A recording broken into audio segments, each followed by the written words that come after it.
Rogers, a chairman am I, on a three-masted schooner from Twillingate Isle. I've been the world over, north, south, east and west, but the middle of nowhere's where I likes it best. Nice view of a catch headed to the northwest.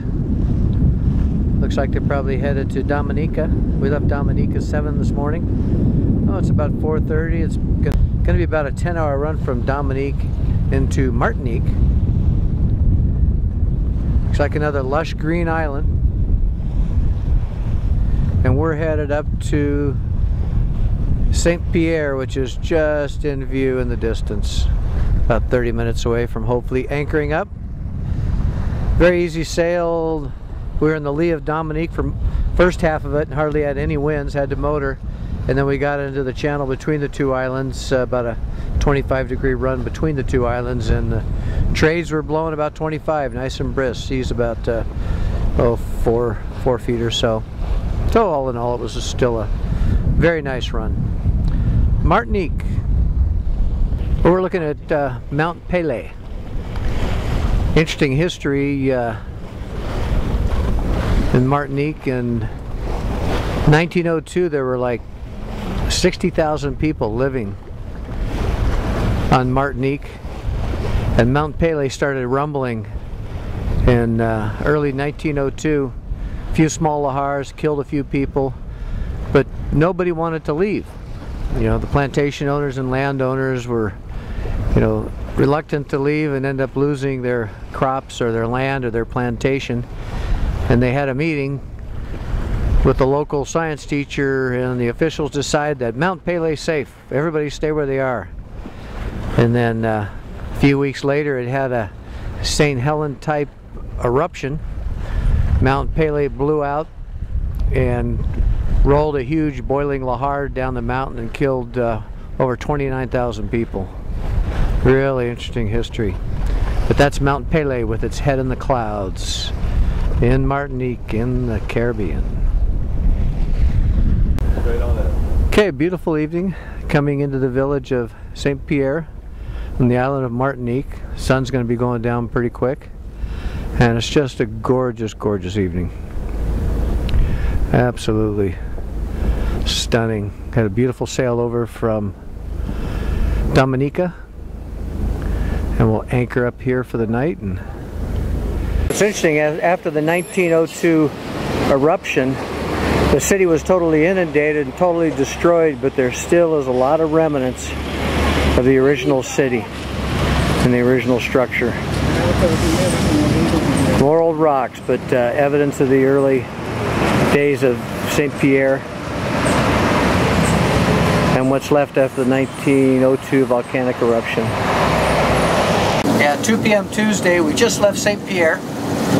We were going to spend the day there and do some touring and rent a car, but no rental cars to be had. No way to get around. The traffic was just horrible. Streets are clogged.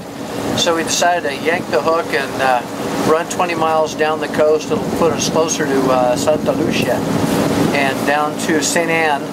We're going to run along the coast of Martinique for the next few hours and get a view of the villages and stuff along the way. But that's our plan.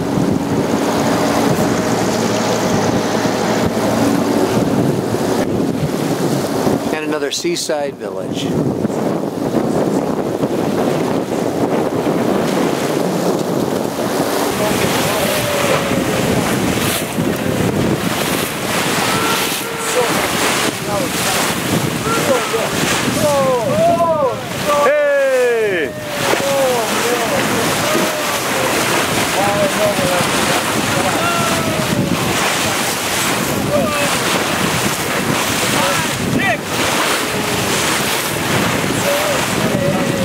Well, we're in Petite Anse d'Arlet. Of course, I'm sure I'm not pronouncing it right. But we're on the south coast of Martinique. We headed out of St. Pierre.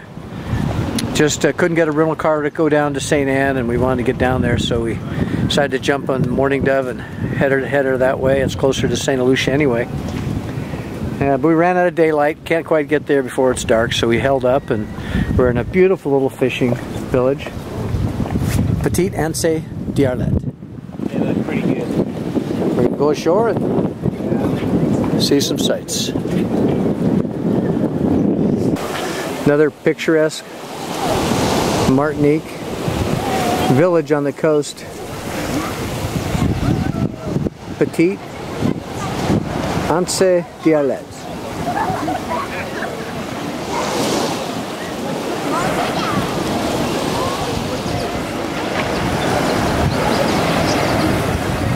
Very picturesque, very pretty village.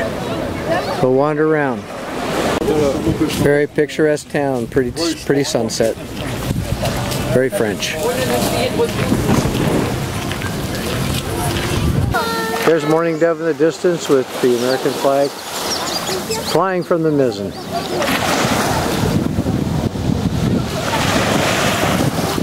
Safely on the mooring ball in the distance. We really got a pretty anchorage here. There's mooring balls in place at no charge because they want to save their bottom. And there's the sun just falling behind the cloud. Look at that ray. Wow. Another cool sunset in the Caribbean. You can't beat this one. Look at that. Spectacular. Okay, I told him I'd be at the first beach bar I came to. Here we are. Look at this evening. Absolutely fantastic. Sun's about 15 minutes from setting.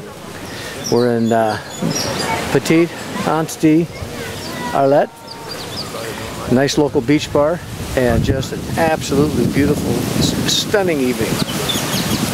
There's Robert and Robert, the Bob twins, chilling out. Hello, everybody. Yep. Nice breeze is cooking through, and we're having fun, relaxing. Didn't quite make it to St. Anne, but we'll get there tomorrow. Figure it out. This is just too nice. Pretty cool sunset.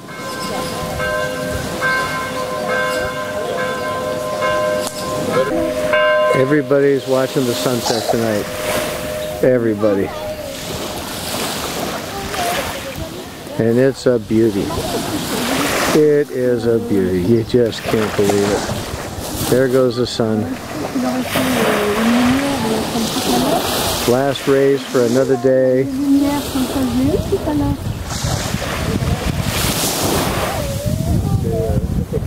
Look at that.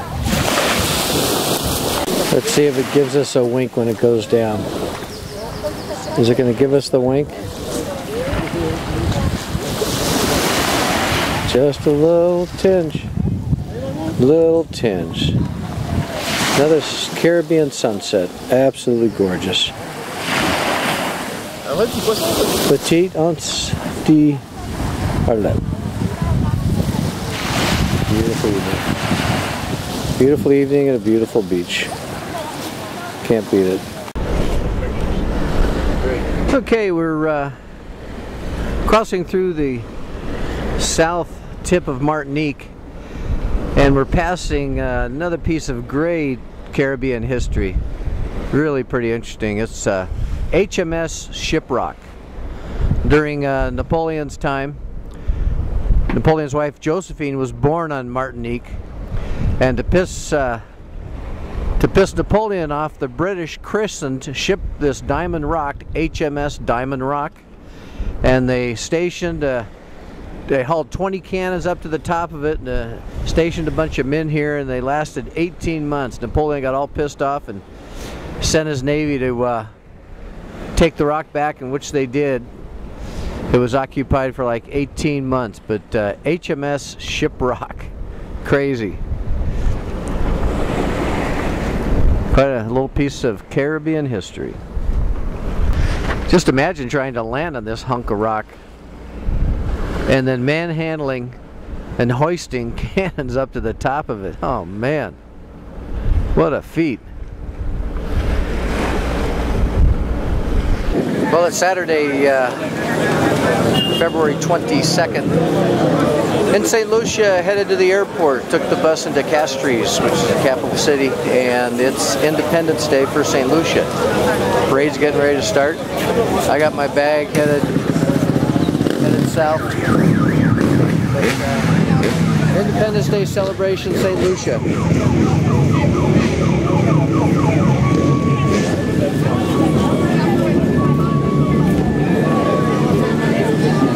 Looks like one of their founding fathers.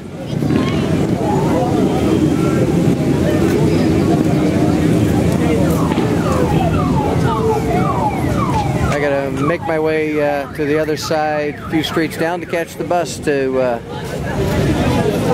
Aeroporto. And to sail the salt sea, boys, to sail the sea.